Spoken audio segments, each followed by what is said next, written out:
All right. I've got the sleep expert on the show, Mollie Eastman, and we're going to talk, of course, about sleep, but how it impacts your fat loss, your performance, longevity. And we're going to just dive in because, Mollie, you are speaking all over. You're really making an impact, and I'm loving learning from you and wanted to share your amazing insight on sleep optimization. So thank Oh, you. well, thank you so much for saying that. Thank you for having me and creating a platform by which those of us, whatever our interests are in health and well-being and beyond can share these things. And certainly my interest lies borderline obsessively in the area of sleep. Now, talk a little bit about how you got into specializing in sleep, Yeah. because I know I have my story. I was talking to you about my chronic stress and sleep and the holistic method, but it's hard to just focus on one thing. But sleep is impacts everything. So, what's your journey into being the sleep expert? Yes, yes. Well, it all started with my own issues with insomnia, an acute period of insomnia. And as a serial entrepreneur in Manhattan, burning the candle at both ends. Eventually, that was what kind of the shakeout. And before that, I will say that I really didn't factor my sleep into my health paradigm that much. And that was part of my folly was I just thought of my sleep as a lot of labels and narratives. So I would say things like, I'm a short sleeper, I'm a night owl, it's in my genes, I'll sleep when I'm dead, and all these things that like it's just fixed and that's how it is. Not much to look at there. And then, as if it's a totally separate conversation, some of my health issues that I was having. So I had ulcers, shingles in my 20s, painful periods, uh, anxiety, headaches, psoriasis, like a number of things that, something's not working, but Hmm. not thinking about this component of sleep. And as my habits became more and more pronounced, and my husband and I, we've been together 13 years. And in the beginning of our relationship, we decided to put all of our things in storage and take our businesses on the road to get a one-way ticket. And our one-way ticket, we landed at first spot in Madrid. And that first night, which it sounds really fun, and yet the stress that was mounting became so high. And that literally the first night I had a panic attack. The first night I was like, did we make a mistake? Like, oh my God, what are we doing? And that, if anyone's had a panic attack, the first night, I barely slept that night, plus jet lag and all the things. And then the next night was something similar. And then the following night, and I was just so on edge, so on high alert. And what ended up amounting, or what came out of this was this kind of birth of this sleep anxiety, which I actually see a lot now today, of where people, when they've been struggling with their sleep, they start fixating on their sleep from like the moment they wake up. Now they're starting to be like, well, am I going to sleep tonight? I don't know. Oh, right. And so Yeah. the focusing in on that. And so when it was at its worst, my heart would start racing when the sun would start setting. And I was just like, I can't I know. meet another night, Yeah. and so during, and at its core though, what was really there was the fact that I am come from a family of a lot of people with a lot of mental health issues. So much of my life, I was like, is this going to happen to me? So when that occurred with my sleep, it was like, is this the moment? Mhm. And so when I did go to the doctors, I ended up leaving with a series of different sleeping pills. And this was while traveling. So some of them were very like small clinics in kind of the middle of nowhere. And Croatia was one spot, Budapest, what have you. And so I left with different types of things like Ambien, Xanax, Valium in one place because it's very old school. And just so that people know, if you are struggling with your sleep, please know that the first line treatment is not supposed to be sleeping pills. At least in the United States, the gold standard is supposed to be, you're supposed to be offered and met with a recommendation commonly for CBTI, cognitive behavioral therapy for insomnia, and of course, checking for sleep disorders and other things. But unfortunately, since the average doctor only gets about 2 hours of training in sleep, even out of Harvard Medicine, commonly you might not be met with those recommendations and things could go miss. Even if you have some clear red flags of problems with your sleep, you might not get some of the most recommended treatment path. So that's what happened for me. And as I went down this rabbit hole, I was starting, very much panicked, honestly, because I was afraid I was going to be stuck like this, or now I'm going to have to take different pills to sleep for the rest of my life. And so, in going down the rabbit hole, what I discovered completely changed my life. Really stepped into understanding things like chronobiology, the science of time, and how time affects your biology, circadian rhythm entrainment, all these things that we can touch on today, that really moved the needle. And by the way, I spent a lot of time, energy, effort, money, and a lot of things that didn't work. But the discovery of the things that did work was really just so transformative, that I could not stop talking about it. And then what ended up then getting created was Sleep as a Skill. And that's our company today. And one of the reasons that I point to that is because the transformation that's there is one, of course, for me, knowing myself now as a quantifiably great sleeper, which I didn't think was possible for me. I thought that that was just not even available. And getting to work with so many people to optimize their sleep, no matter where they might be at. Some people are coming in and they're sleeping fine. They just want to optimize, or there's people that are really, really struggling, or anywhere in between. And so wherever the listener might be at, it's knowing that this concept that sleep is a skill is so crucial of a reframe, because then it allows us just to drop like the morality or judgments and instead just work on this like any skill. And I will add that out of that, now we have the #2 sleep podcast. We have a 6-year long running newsletter and sleep optimization, online courses, have a particular niche in high stakes poker. So I work with a lot of high stakes poker players and optimizing their sleep. But I say all that just to further make the point that I was fundamentally wrong in my thinking of my sleep, that I was just, that's how it was. I wasn't a good sleeper, and that's how it was going to be for me. And ultimately, what I'd like to get the message out is that for anyone listening, that we can up-level your sleep results. Mhm. Yeah, I totally relate. That's why I'm smiling, because my listeners probably know my story is I wrote a book called Life is Not a Race, It is a Journey, and created the holistic method coaching program based on something similar, but chronic stress disease. I say just doing too much of everything, burning the candle at both ends, thinking I'm superhuman and I can run a business and train 20 hours a week for Ironmans, and being, top age group winner was always my goal. And so when you're, fill in the blanks, I think of people that are high performers, they're driven, they're ambitious. We tend to do everything a little too extreme until we get broken. And I feel that is similar to you. That is my mission, to help people avoid getting to that point where I did, that you had your sleep anxiety. I had what we say as FDN practitioners, metabolic chaos. And who knows if it was adrenal dysfunction, but it's, that sleep is the main thing that I've found over the years. Yeah, it was the same thing, that you wake up or you're afraid to go to sleep because you're going to wake up lying at the ceilings. I always say number one red flag for me is, 2 a.m. It feels like it's morning, time to get up, and that you're totally screwed up. And so then you stress more because you can't sleep, and then the whole day's ruined if you can't sleep. 'Cause- Absolutely, 100%. Even on that topic, real quick, if helpful for people, for a resource, one book that I often recommend is called The Sleep Book by Dr. Guy Meadows. And it's a place that people could begin if they are also dealing with some of that kind of sleep anxiety or fixation. And to your point, it can. One of the differences in that sort of book is commonly people will be recommended cognitive behavioral therapy for insomnia, CBTI, and there's good reason for that. It's got a lot of research behind it, high efficacy, kind of results out of the use of those protocols, and that can be great. And in conjunction with that, or as an alternative, that book is rooted in ACTI, or ACT, so acceptance commitment therapy for insomnia.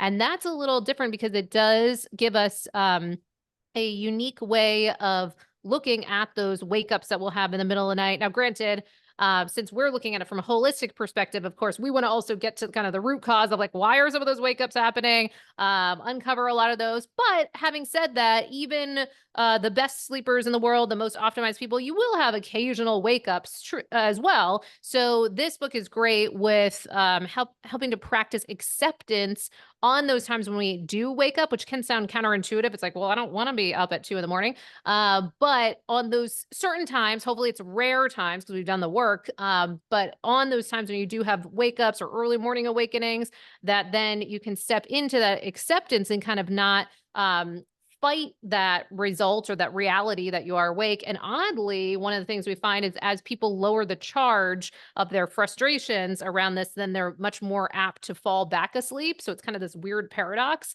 And so that can be a nice technique. And they also speak to things that are a little outside of the norm, where you might have heard of if you wake up and you're not sleepy, to leave your room and go and to do something kind of relaxing for a period of time until you're sleepy again. This book does offer a slightly different approach where it's actually practicing resting. And so you stay in bed, but with the knowledge that when laying in that kind of, supine position, relaxed, your heart rate's down, that you're still getting that restoration to a certain extent. So it can kind of take the pressure off a bit for those of us who are like, oh no, I'm not sleeping, I'm going to be a mess tomorrow. If you know that you're still getting some value in being in, a darkened room, in that state, the body can still do some repair mechanisms. That's part of it too, to just other tactics that can support your sleep. Mm. Yeah, I know there's so much to dive into, but I was going to go over signs and symptoms that you're having sleep dysfunction. Is it obvious? And Yeah, then go into, ideal sleep cycle. What should we totally. be ideally doing? All Yeah. things are working right. Totally. Okay, a couple things. So one, many people might commonly think of insomnia if they're struggling with their sleep. So difficulty falling asleep, staying asleep, early morning awakenings, and that this is all happening kind of frequently. That can go in the domain of insomnia, but you maybe if you're listening, maybe you're not happening, maybe this isn't happening all the time, but every so often you're dealing with this. That can, be in that world of having insufficient sleep drive, the ability to fall asleep with ease when you get into your bed, and then some of that fragmented sleep of those wake ups throughout the course of the night. And then we can also look at things like even if you're sleeping, because there are the groups that are sleeping, but they're still waking up fatigued, and they have this sense that their quality just is not there, or maybe they're tracking and they're seeing that they're, deep sleep or REM maybe is not at the numbers that they might like. So those can all point to some of those quality issues.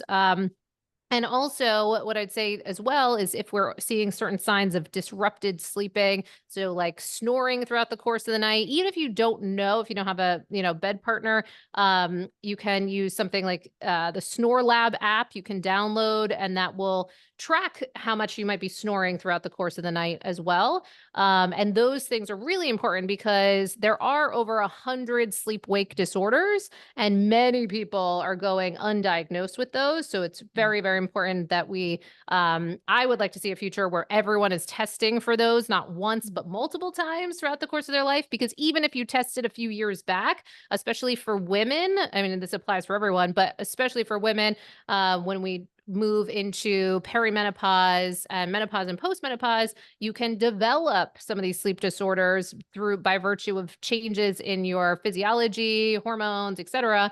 So suddenly, things like sleep apnea can appear that weren't there before. So if we're dealing with some signs and symptoms like those, but also just generalized fatigue throughout the course of the day, or you're falling asleep, maybe a little bit too easily every time you watch the movie or whatever, and seeing that you're very apt to fall asleep, maybe too much or more than the norm. Some of these can be signs. Additionally, this one is a very big red flag that I see all the time where people often are like kind of bragging about this, where they'll say, they're like, oh, sleep, I have no problem with that. I fall asleep the minute my head hits the pillow. I can sleep anytime, anywhere, blah, blah, blah. Actually, those are like some of the big red flags for me that we want to Oh. really quickly get you either tested for sleep disorders and or just ensure, kind of do a little audit. Are you dealing with major sleep deprivation? And that's why you're having such Mm. a high sleep pressure, because it should take a little bit of time to fall asleep. It's a bit of a range, but say like Yeah. 10, 15, 20 minutes for the average healthy sleeper. Additionally, you might have other symptoms too. So sometimes people wake up with morning headaches. You might have experiences while you're sleeping of feeling like you are choking or you're having really crazy dreams or different things that are at play that are just abnormal or disruptive. These could be some signs to really dive into optimizing your sleep. But I would also put in that I believe that in our modern society, because of the fact that if we are living this indoor lifestyle under electric lights at night, just about everyone has some form of disrupted circadian function. And by virtue, I think that just about everyone could be served to take a look at their sleep results. You know, that's one of the reasons why I believe that these trackers are so helpful, like Aura, Whoop, Beyond, because they can give us this snapshot of how are you actually performing. You know, this is a vital sign in my estimation. Sleep is something you do a third of your life. On average, 26 years are spent asleep. And yet we often don't even look at it very much, or it might just get like maybe an afterthought when you go into your doctor, you know, or maybe not even discussed at all. And it's downright wild to me that we're doing this. I mean, even when you plan your New Year's resolutions, knowing that 4 months out of the year is going to be spent asleep, we probably should figure out if we're doing it well. So I think that there's this opportunity to at least get a snapshot in time, whether that's like as little as a one night in a sleep lab, but hopefully something like a test and long-term tracking as well, because we have, you know, veered off the path of natural sleeping so much in our modern society. So I want to get into trackers because I know you have Aura, I have Aura Ring, and I have clients that wear Aura, Whoop, or even their Garmin or the Apple Watch. And so, touching on devices, I want to get into, but I don't know, what do you, biorhythm entrainment, if you can talk about that, or do you want to talk about Yeah. devices, what comes better order?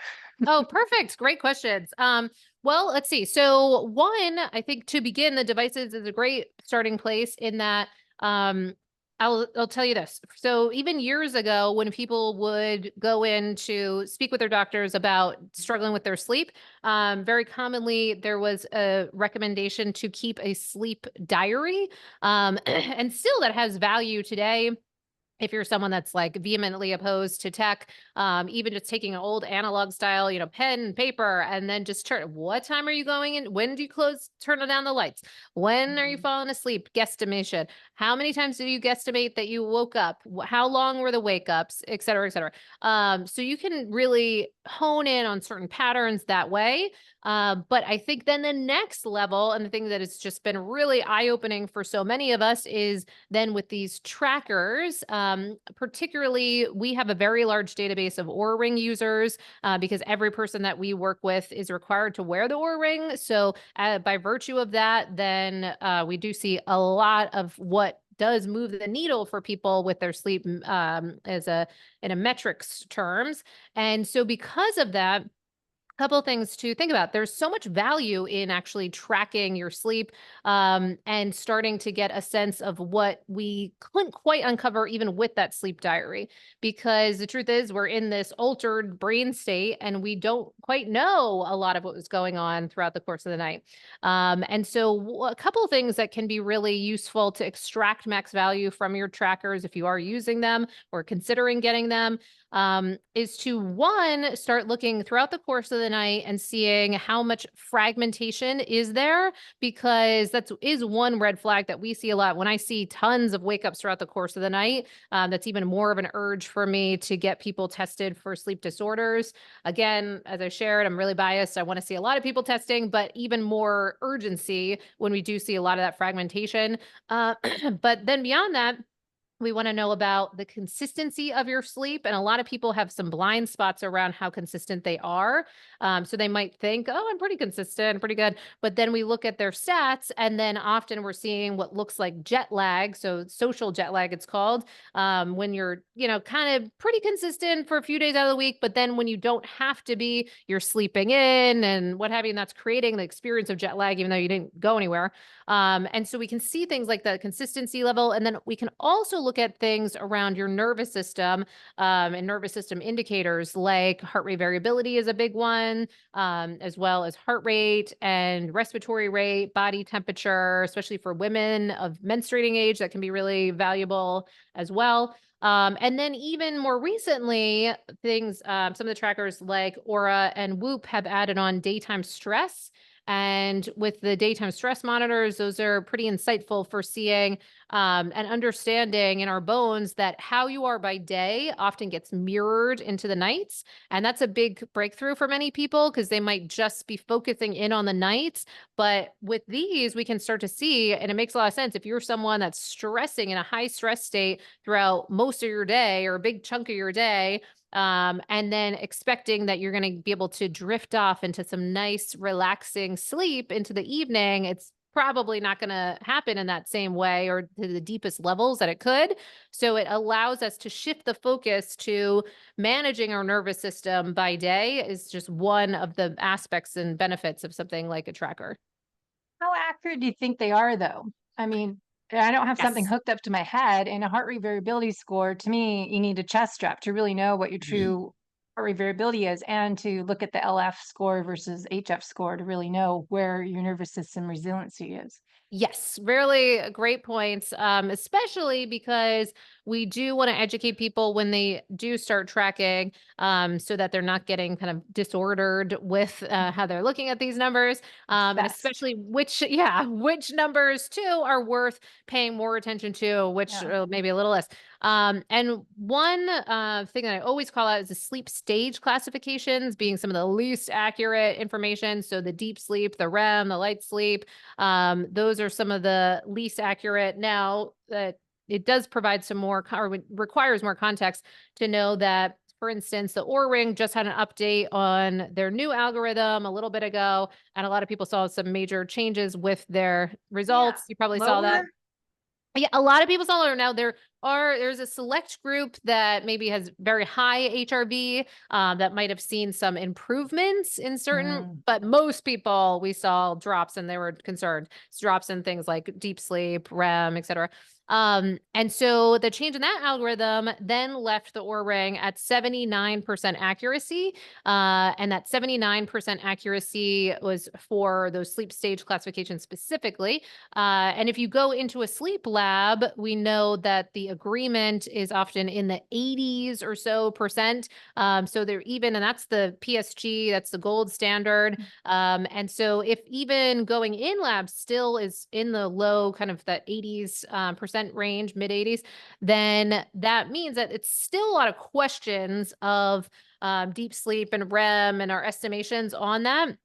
So even if you are to go in lab, there's still going to be the kind of question marks there, let alone on a tracker. So instead, what I would have most people do is just kind of pan out and look at the overall trends Mhm. with their trackers, as far as the sleep stage.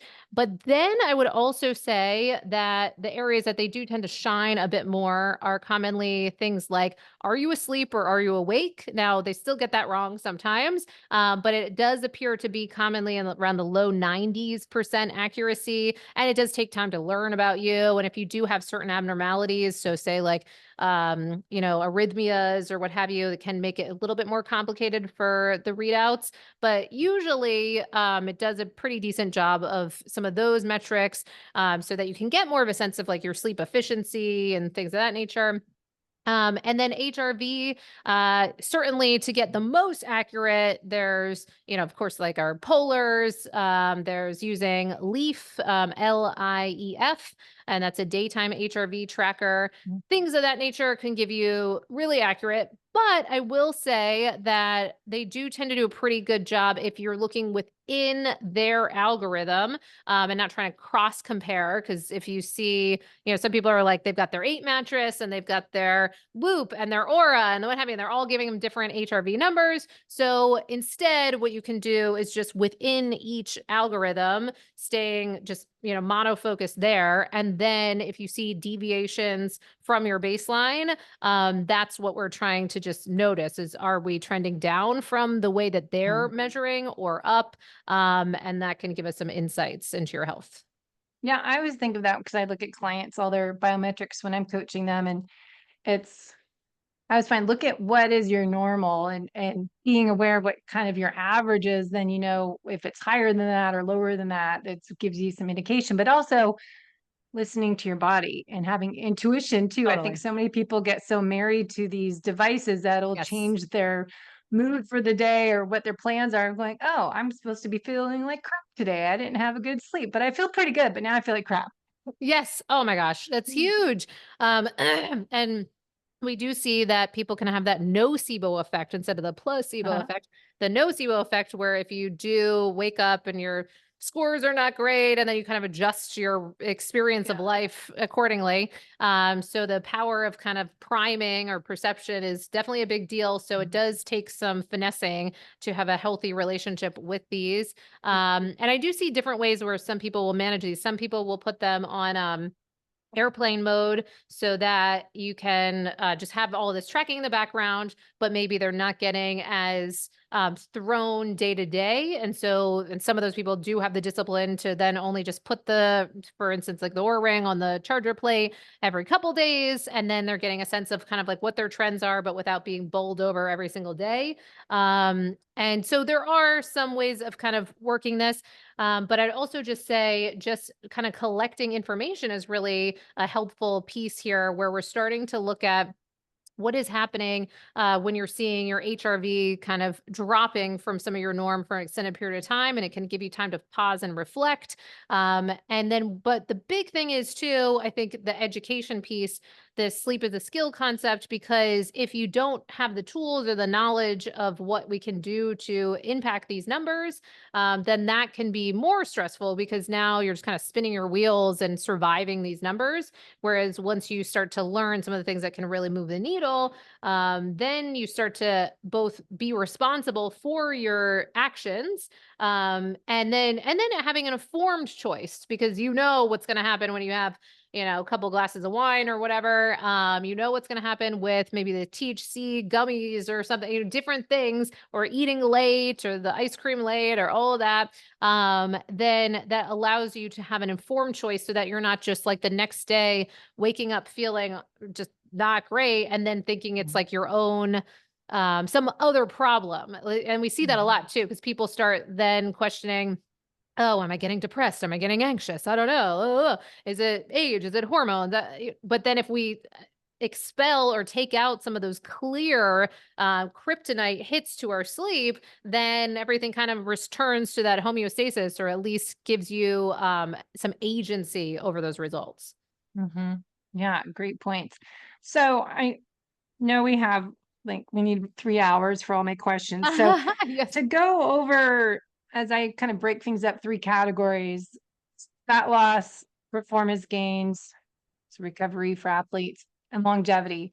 So if we can spend just, I know we're only like 20 minutes left, but fat loss, anything, there's a lot to it, but what impacts sleep? And I know, talking to the even parasites, glucose, your stress before bed. I mean, everything that impacts weight loss or people's struggling to lose weight, how maybe their sleep might be connected to that. Yes. Oh my goodness. Totally. So a couple things. One, I would say, you mentioned circadian rhythm entrainment. I think that can be a great place to introduce this, because it kind of helps organize a lot of these points. Because so circadian rhythm entrainment is really about the fact that all of us have this overarching circadian rhythm, but many rhythms that are going on in the body in different areas. And they're all being controlled by the suprachiasmatic nucleus, which is really, even proximity, directly connected behind the eyes.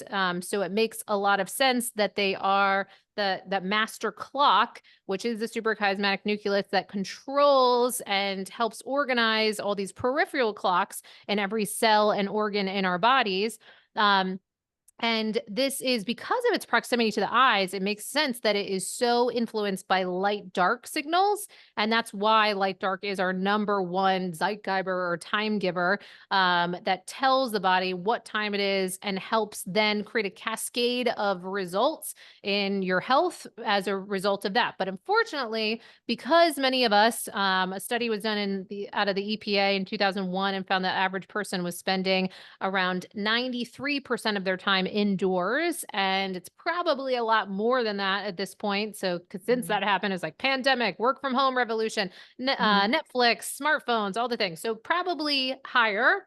And if Mhm. that's the case, then what's happening when we're inside? Well, one, if our light environment is so important for our circadian health, and by the way, these all influence everything that you were just talking about too, the fat loss piece or hormones or hunger hormones, stress, etc. Um, and if we are living this indoor lifestyle, the average indoor lighting by day is typically around 500 lux or less.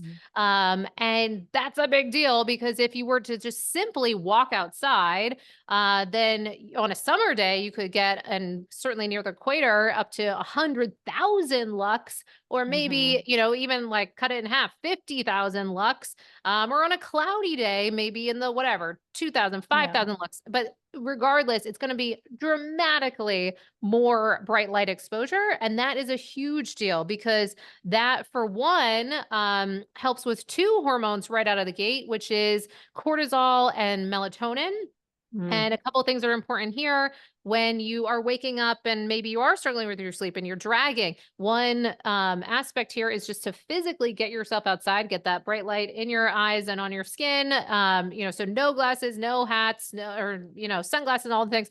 And the difference is that can help with our cortisol pulse, which we are looking to pulse on the first part of our day reliably at around the same time. And that cortisol pulse is kind of tethered to your melatonin pulse in the evening, around 16 or so hours later, that will pulse effectively. And even in the lead up to when you go to sleep, because it does start kind of producing melatonin in the couple hours before going to bed.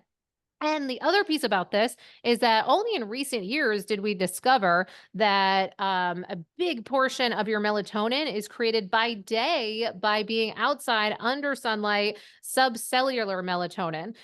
Because we used to think it was all kind of a brain based phenomenon, and it turns out that that's really not accurate. So you need, in order to create sufficient melatonin in the evening, to be outside under those lights enough by day.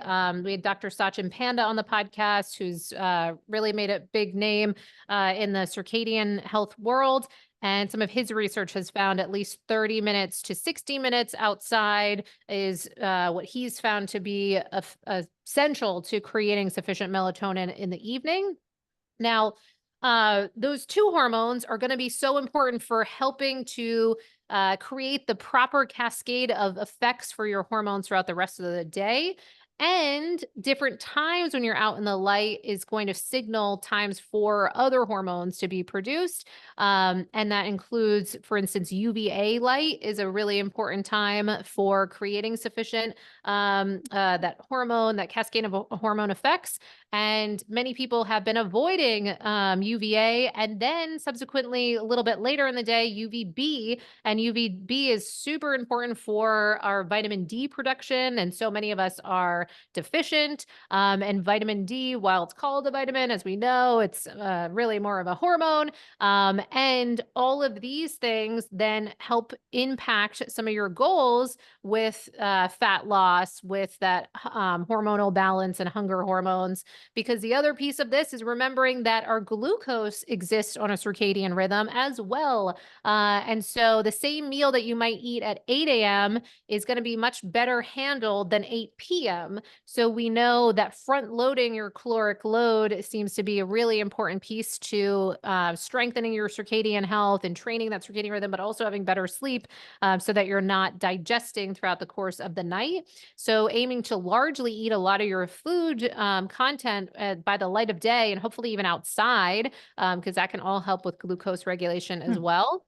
And so by virtue of doing these things and being wildly consistent, that's one of the big things. It's kind of the bad news insight that it's the least sexy thing, but it's one of the most powerful things to impact your sleep is to become wildly consistent, especially with your wake up time. So, like, if you get nothing else out of what I'm talking about, if you wake up around 7 days a week at a fairly consistent time, and bonus points for being aligned with these rhythms of nature, maybe they change a little with the seasons. But then when you wake up, you're like falling out of bed outside and getting that bright light exposure.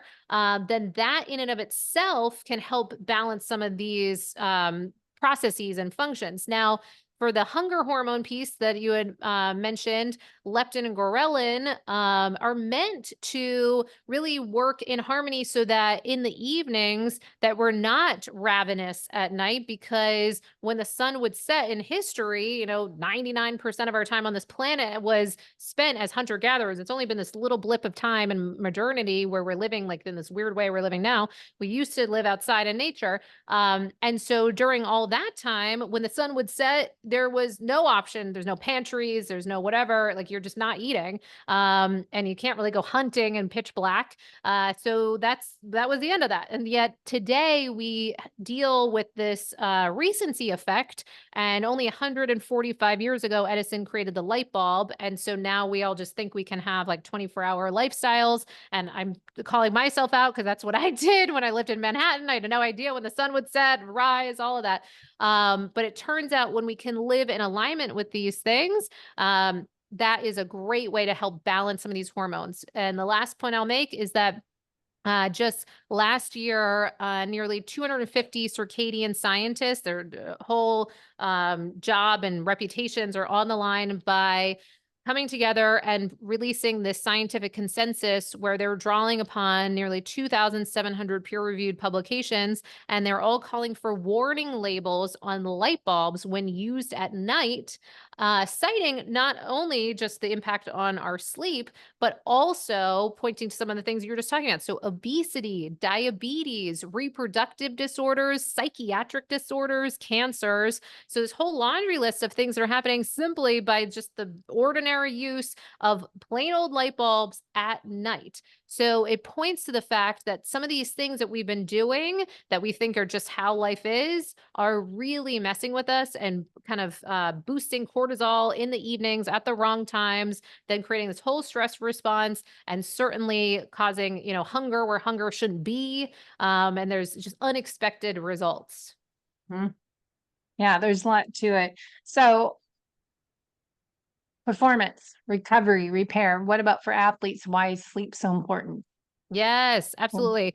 Well, for athletes, and I know you did mention too, like what does kind of healthy sleep look like? So in healthy architecture of, sleep that we'd like to be achieving, the most basic way of looking at it is that you're getting the biggest kind of ratio of deep sleep on the first half of the night and largest ratio shifting over to REM mhm. on the second half of the night.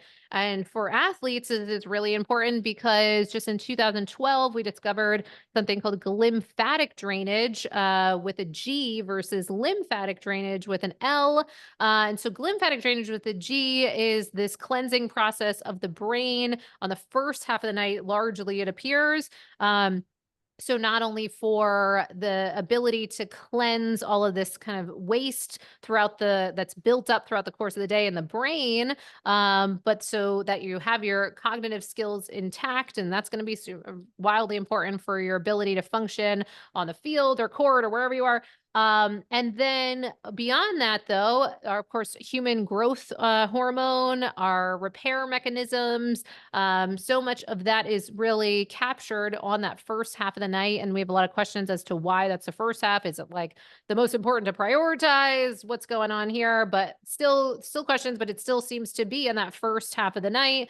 And fun fact, if you are looking to boost some of your deep sleep, one potential way, there's many, but one way is to even just further, hopefully, if we can have our bedtime and wake time more aligned with these rhythms of nature. So if you are skewing really late, we know that skewing out later tends to result in a bit more REM sleep for many individuals, which REM sleep is great. We're not discounting it, but from an athletic standpoint, and if we want to be prioritizing that lymphatic drainage and human growth hormone and repair mechanisms, that first part could be really important. So aiming to make sure you're auditing your evenings periodically and that you're not engaging in revenge bedtime procrastination, which is actually like a real term of that you're pushing your bedtime back, and it's hurting no one but yourself.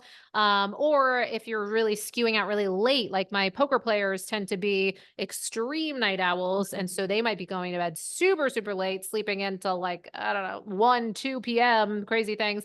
Um, and so, and granted, and there's shift workers that then just by virtue of their shifts, it becomes even more important for us to hone in on these topics as well.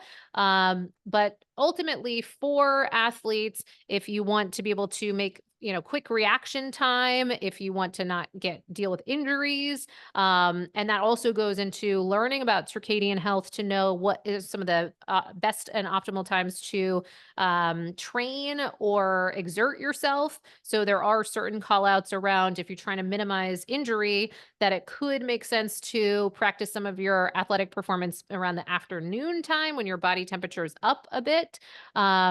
But you can also use movement and athleticism to promote phase advancement. So, meaning pulling back where you're falling asleep. You can do that, or you can help support that by working out on the first half of your day, because that's just another wake promoter. And then that can help pull everything a little bit earlier. And then you might get some of those benefits potentially of that improved deep sleep time. Mhm. Yeah. So fascinating. But it's funny, like since my health issues 10 years ago, when you go through that, I can't sleep middle of the night, you really learn if you educate yourself or become a practitioner like most of us do to have all these health problems, that Yes. how you need to prioritize sleep and how I just set, this is when I go to bed. I kind of am lame. I don't do social plans weeknights, Sunday nights. Yes, I I need to know. be home. I mean, you kind of have to change your life around a little bit because sleep is everything to me. To get that restorative deep sleep, I need quality Yeah. sleep. That means not eating 2, 3 hours before bed. That means timing my workouts. It means really prioritizing myself first. And it's kind of what you have to do, I think, if you really want to live your best life and feel your best Yes. each day. If my sleep is off, my exercise is not great, my focus at work's not great, I'm not maybe eating as much or as well as I should or something, just the whole thing is like a domino effect if you don't get that Yes. sleep. I couldn't agree more. I mean, I'm definitely the biased person over here. Yeah. So this is the conversation for me. I couldn't agree more. And I also think that in our journey for health and well-being, I think there is an opportunity to put sleep on the foundational rung of that, kind of pyramid of wellness. By doing that, then that can help support us to fulfill on all those other goals that we're looking to achieve. So making the smart choices in the kitchen, we know that even just one night of poor sleep can set us up for more kind of shifts and unfavorable shifts in our blood sugar regulation. So you then might be craving some of the things that you maybe know might not serve you as much. So you're an uphill battle just simply by not having prioritized that night of sleep. Or I also get some people are really trying to get sleep, and that was my issue too. So that we might have to fundamentally work on some of our nervous system management and all of that. Um, but then that can also show up in our performance at the gym. So the ability to be able to consistently, count onably prioritize and get ourselves to work out and exert ourselves. If we're not having the energy reserves to do that, then, and we don't have our sleep in order, count onably, then that can be just another domino effect to your point. So Yeah. it's so crucial. Well, I know this last couple minutes is another episode too, but Yeah. it's just the importance of longevity and being a health optimizer. And as I focus on this show, once you hit 50, kind of start hopefully thinking about how you're going to be showing up to life when you're 80 years old, 90, 100, and especially looking at how your parents are aging and their friends. And so that's really kind of shifted my focus on my platform to go, okay, what are you doing now to be your best self? later on and live your best life, your second half of your life. Part of that to me again is the what I call the holistic method, but sleep and how we can improve the aging process using functional lab testing to indicate, how this lack of sleep or quality sleep is impacting us, looking at solutions. I know you have a lot of resources on your website. And then I just wanted to add in, funny that I just had this little job opportunity and I turned it down because they wanted me to work East Coast hours when I live in West Coast, San Diego, that Oh, like 5 a.m. till 2 p.m. I go, no, can't. I no. didn't work out, but just how quality sleep, I'll like prioritize my health and especially practice what I Yes. preach, coaching people that we have to remember, set your boundaries that I need to choose my own schedule and prioritize my morning routine, my workout, my swimming at lunchtime. I like to do a few days a week to feel my best self. So I think we need to always put the oxygen mask on first, prioritize your health and well-being so you are improving the aging process, thriving every day, not struggling with taking up too many different opportunities. So last little bit, Absolutely. anything on longevity? Oh my gosh, so good. Couldn't agree more. And on longevity, what I would say is that one, we struggle to find a Mhm. single area of life that's not impacted when our sleep isn't working. And you can quantify this by you can go to PubMed, put sleep and just about anything that's important to you, Yeah. and you can almost certainly find research to support that sleep is going to, if you get that great sleep, it's going to support your goals in that area or hinder them. And so the same rules apply for longevity. And even we're on the heels of what looks like the hopefully soon to be released new option of sleep age. So the same way where you can test for your biological versus Mhm. chronological age. It's appearing that using AI, we'll be able to test for your sleep age. And what's interesting about that is that Mm. a signature of older sleep, one of the things seems to be markedly fragmented sleep. And so, what we're looking to do is start to notice okay, if that's a trend for the average person that ages or fragmented sleep and maybe shorter sleep duration, then if we start working on these things earlier, can we stave off some of the common things that we see for the common person that gets the common disorders and common illnesses and what have you? So, from a longevity perspective, we can start to hopefully sleep younger as we Mm. grow. And that would be one way to promote longevity. Mm. Very interesting. So I know I want to give you a break between your calls. You have a busy day, and I respect that of people that we need to practice what we preach and take a little time out and stretch. And I want you to share where we can learn more because you have podcasts and tons of resources on your website. Send everybody to learn more and to work with you. Awesome. Well, thank you for that. Yeah. At sleepisaskill.com, you can do a few things. So you can take a sleep assessment and get auto triggered information back right away that you could start using to, on your sleep journey, if you will. And then you can also follow our sleep podcast where we have different experts every week sharing from different angles of how to improve your sleep results. We have a weekly newsletter called Sleep Obsessions that Yeah, has been good. going out for almost 6 years. Goes out every single Monday. We love to have anyone and everyone on there. And I do respond to every single email. It does take me a little bit of time, but I do get to every email. And beyond that, then we do have cohorts. So we are periodically running these different 8 week long cohorts. And those are fascinating. Everyone that joins those wears an Aura ring to participate, and just the differences that are made for people in their sleep journey is wild. It's such a fun place to, be a part of watching on the ground, measurable and subjective changes in people's sleep throughout those 8 weeks. And it's a module that they go through. But it's all live. So we have live calls together in a very small group environment.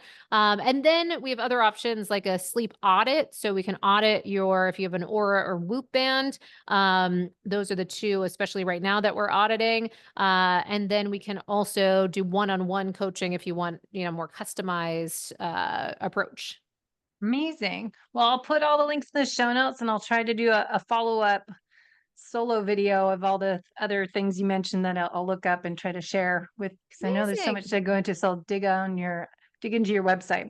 So Oh, have great. an amazing day. And we both have the daylight hour, or the Yes. daylight lighting, I guess is the Yeah, word. exactly. Yes, totally. I Get rid know. of the lights. So have a great 100%. day. Stand up, go stretch or move around, whatever you need to do to feel your best. And we'll talk to you soon and follow you on social media. Oh, amazing. Well, thank you so much. And thanks for the work you do. Really appreciate it. Thanks.